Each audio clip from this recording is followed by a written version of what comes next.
senhor Bros! Tudo bom com vocês? Uma frase que eu ouço a minha infância inteira dita pela minha mãe, como se fosse um vinil riscado, é: coração dos outros é terra que ninguém entra. Então hoje eu quero contar uma história pra vocês que tem muito a ver com essa frase. E também é uma das experiências, das várias que eu falo que eu vivi, com uma determinada música que vocês vão descobrir no final desse vídeo. Se eu não me engano, naquela época eu tinha uns 16, 17 anos por aí. E eu tava numa das piores fases da minha vida. Hoje, eu, com 23 anos, eu olho pra trás e eu fico, mano, aquilo era fichinha, eu passei por coisas muito piores depois daquilo. Mas, para o Daniel, de 16, 17 anos, aquilo ali era o fim do mundo, eu tava passando realmente um tempo muito difícil, e eu tava muito mal mesmo. E naquele período, nós tivemos como se fosse uma conferência com um pastor, que era de fora. Esse pastor é cego, mas é muito engraçado, porque aquilo que ele não tem de visão natural, ele tem de visão espiritual. Foram dias realmente incríveis, e no final de cada culto que ele participou, ele tinha por costume chamar um grupo de pessoas pra orar. Naquela época eu já fazia parte do louvor, eu já cantava no louvor. Eu não lembro necessariamente qual foi esse dia, mas foi um dos primeiros dias dessa campanha que teve especial na igreja, e no final desse culto ele chamou todo mundo do ministério de louvor, porque ele queria orar junto com eles. Foi uma coisa bem simples, então meio que a gente fez uma fila, e ele foi orando um por um, entendeu? Não assim, tipo, ele foi passando na fila, não. A fila era só pra esperar, tipo, a sua vez. Aconteceu que ele passou vários dias, né, na nossa igreja, e aí no outro dia, no final daquele culto, ele chamou os jovens e os adolescentes pra ir lá numa das salas DBD e irem lá com ele, porque ele iria orar com eles depois. Só que ele, de púlpito, ele falou bem assim: os irmãos que eu já orei nos outros dias, não precisa ir lá de novo. E eu fiquei tipo, não vou. Ele falou que não era pra ir, então eu não vou. Ele já orou por mim, tá tudo certo. Só que foi muito diferente. Ele levou o pessoal pra uma sala e o negócio virou como se fosse um culto, sabe? O pessoal começou a cantar. Quando viu, o pessoal começou a chorar, falar em línguas. Um negócio assim, tipo, vral, entendeu? Foi muito grande. E eu tava no salão da igreja, porque minha igreja tem a igreja na frente, o salão atrás e as salas da IBD atrás do salão. Da onde eu tava, que era no salão social da igreja, a gente conseguiu ouvir o que tava acontecendo na sala. E eu tava com uma amiga minha que também era do Ministério de Louvor, tinha mais ou menos a minha idade, e aí a gente começou a comentar que a gente tava ouvindo o que tava acontecendo na sala e a gente tava com muita vontade de ir lá dentro. E aí, depois que aquela minha amiga saiu de perto de mim, eu lembro que eu comecei a falar com Deus, eu fiquei tipo, Deus, como eu queria estar lá dentro. Mas ele falou que não era pra ir, então eu não vou entrar lá, tipo, de penetra, sabe? Ele falou que não era pra ir, mas ai Deus, como eu queria estar lá, o senhor sabe como eu precisava estar lá dentro. Ai, podia ser um dia diferente pra mim, não sei o que. Eu tava num conflito muito grande dentro de mim naquele dia, por causa de toda aquela situação. E aí saiu uma irmã, que era uma irmã mais velha, tava ali ajudando na parte logística do irmão lá e tal. E ela me viu sentadinho lá e já virou assim: por que você não tá lá dentro? Eu que sempre fui muito tímido, né, naquela época eu engolia muita coisa. Aí eu olhei pra cara dela e falei: ele orou por mim ontem, então eu não fui. Ele falou que não era pra ir. Ele falou no púlpito que não era pra ir quem ele já tinha orado. Ela foi e falou a pior frase que ela podia ter dito pra mim naquele momento. Ela olhou pra mim e falou: ah, eu não acredito, você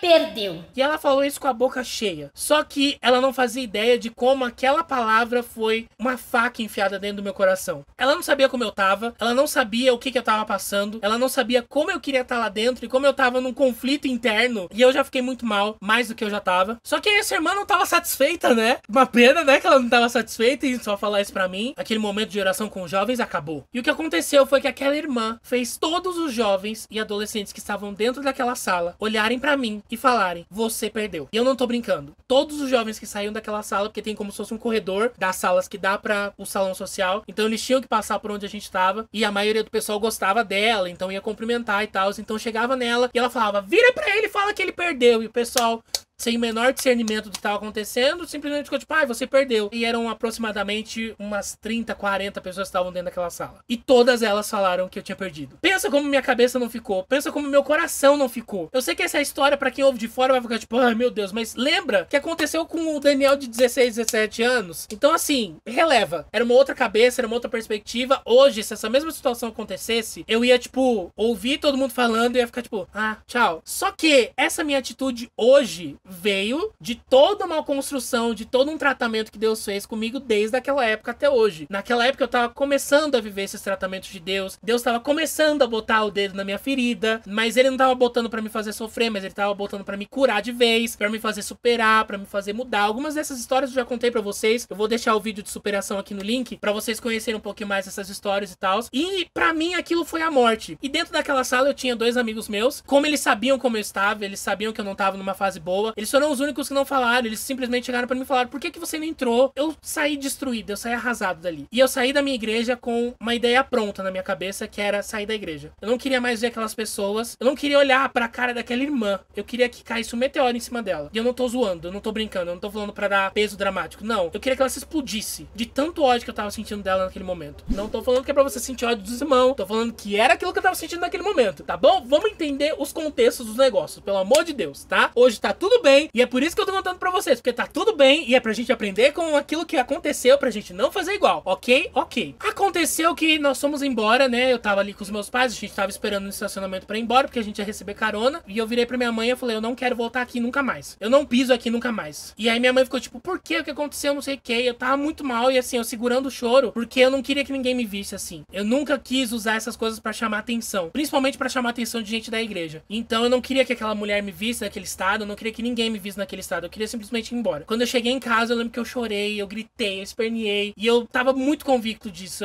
Eu não vou pisar mais naquela igreja. Aquela mulher não faz ideia de como eu tô. E ela vem e faz aquilo comigo, não satisfeita em só ela falar, ela faz todo mundo falar. Deus é testemunha de como eu queria estar lá dentro, mas Deus também é testemunha de como eu tava respeitando a ordem do pastor. Era um conflito ético. Era um conflito entre eu obedecer a ordem do pastor e eu ir lá receber uma coisa pela emoção, porque eu achei que eu poderia ser curado naquele momento. Então era uma crise que tava acontecendo dentro de mim, sem contar todas as outras crises que já estavam acontecendo dentro de mim. Meus pais foram muito sábios naquele dia, porque eles não falaram nada. Eles me deixaram pôr pra fora, eles me deixaram chorar. Depois que eu já tinha me acalmado, eu fui dormir e tal, e eu não lembro que dia da semana é, eu realmente não tenho os detalhes daqueles dias, mas eu lembro que no outro dia, no dia seguinte, eu fiquei sozinho em casa. Naquela época, o Diante do Trono ia gravar o Sol da Justiça, o Diante do Trono 14. E eles estavam na fase de apresentar as músicas pra igreja, então eles estavam pegando as composições, as versões, apresentando na Lagoinha, pra ver como que seria a recepção deles e tudo mais, pra colocar no CD. E algumas semanas antes, a Ana tinha ensinado pra igreja o Me Ama. E tinha uma versão super tosca no YouTube, que o tom da música ainda tava errado, tava feio ainda, mas a letra dela tinha me tocado de uma forma muito grande, como eu já falei pra vocês, principalmente aquela parte: eu não tenho tempo pra perder com ressentimentos, quando penso que ele me ama. Essa frase, assim, tinha me pegado de jeito desde a primeira vez que eu ouvi, e eu lembro que naquele dia eu coloquei aquela música pra tocar, e dentro de mim eu tava muito triste, porque eu fiquei: aquilo que Deus derramou pra aqueles jovens e adolescentes naquele dia, eu não vou receber nunca mais. Eu nunca vou receber de Deus algo parecido, porque eu perdi. Essa foi a ideia que eu tive, a concepção que eu tive, e gente, essa foi uma experiência que eu tive com a música Me Ama. Eu coloquei essa música pra tocar no computador,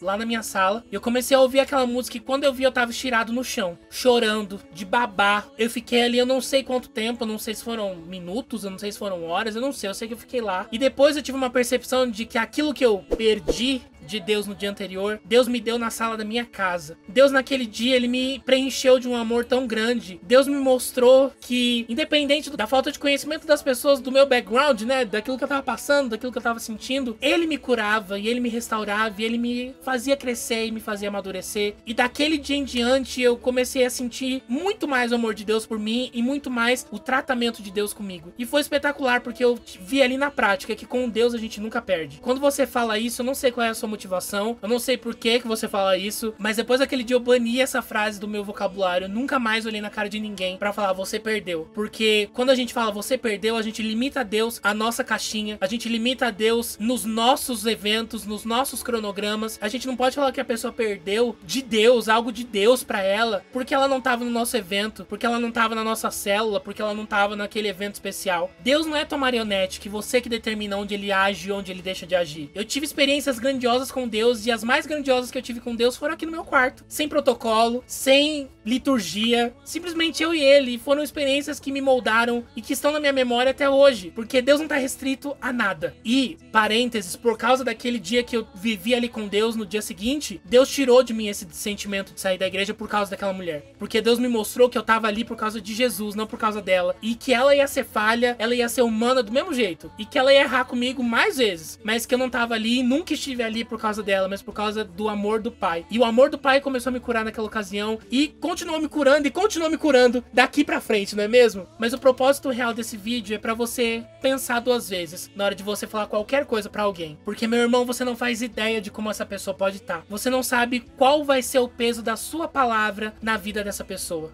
Como eu disse no começo do vídeo, o coração dos outros é terra que ninguém entra, e você não sabe como você pode ser uma maldição na vida do seu irmão. Que ao invés da gente ser maldições e pedra de tropeço, nós possamos ser bênção na vida dos nossos irmãos. Que ao invés da gente falar uma coisa de brincadeira e acabar perdendo o nosso irmão por causa disso, a gente possa oferecer o nosso ombro, que a gente possa se dispor a consolá-lo, a confortá-lo e a confrontá-lo se for necessário. Mas que você sempre pense antes de falar, porque aquela situação poderia ter acabado de um jeito terrível. Através de uma pessoa, eu poderia nem estar aqui hoje, eu poderia estar aí nesse mundão velho sem porteira. Mas Deus interviu. Mas quantas pessoas saem da igreja por causa disso? Por causa de um momento que a gente perde a chance de ficar quieto. Então, uma dica que eu posso dar pra todos nós é que nós sejamos tardios no falar, mas que nós estejamos prontos pra ouvir. Reflita se aquela coisa pode ser interpretada de outro jeito. Reflita se ela pode chegar de uma outra forma pro seu irmão, diferente daquela que você falou. Pense 2 vezes e qualquer coisa, não fale e fique em silêncio. Esse era o recado que eu tinha pra dar pra vocês hoje. Eu vou deixar aqui do lado 2 vídeos recomendados pra vocês assistirem depois que esse vídeo acabar. Deixa o seu like, comenta aqui embaixo aquilo que você aprendeu vendo esse vídeo, se inscreve no canal pra fazer parte da família, ativa o sininho da notificação pra não perder quando o vídeo for publicado aqui. E segunda-feira e quarta-feira nós temos vídeo aqui, 6h30 da tarde. Eu espero você. Beijo grande, Deus abençoe, compartilha nas suas redes sociais, viu? Tchau!